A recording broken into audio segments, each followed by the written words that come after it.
मेरी दृष्टि में भारत आज करीब करीब पंचतंत्र की कहानी की स्थिति में।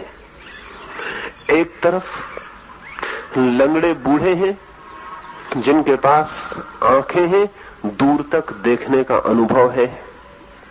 दूसरी तरफ ताकत से भरे हुए जवान हैं जिनके पास दूर तक दौड़ने के लिए मजबूत पैर हैं, लेकिन अनुभव की आंखें नहीं है। ये लंगड़े नक्सलाइट हुए जा रहे हैं और ये बूढ़े मंदिरों में भजन कीर्तन कर रहे हैं।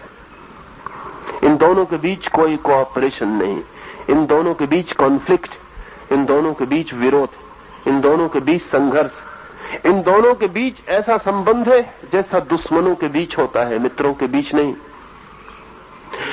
भारत किस ओर, ये निर्णय रास्ते का कम और चलने वालों के बीच सहयोग का ज्यादा है।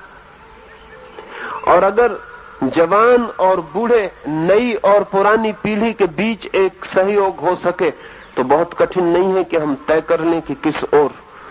लेकिन तय करना बेकार है, क्योंकि जो तय कर सकते हैं, जो देख सकते हैं, उनके पास पैर नहीं, और जो चल सकते हैं वे आंख वालों की बात सुनने को राजी नहीं। भारत अगर मरेगा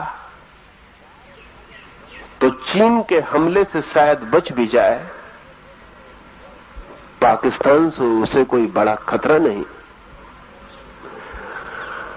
तीसरा महायुद्ध अगर दुनिया में हो तो शायद भारत में तो शायद ही हो, उसकी कोई संभावना नहीं। लेकिन भारत अगर मरेगा तो वो जो जनरेशन गैप है, वो जो भारत की दो पीढ़ियों के बीच बढ़ता हुआ फासला है, टूटते हुए ब्रिज, टूटते हुए सेतु है, बूढ़े और जवान के बीच कहीं कोई बोलचाल नहीं रह गया, कोई कम्युनिकेशन नहीं। मैं बहुत सैकड़ों घरों में ठहरता हूं, लेकिन मुझे ऐसा दिखाई नहीं पड़ता कि बाप और बेटे के बीच कोई बोलचाल की स्थिति।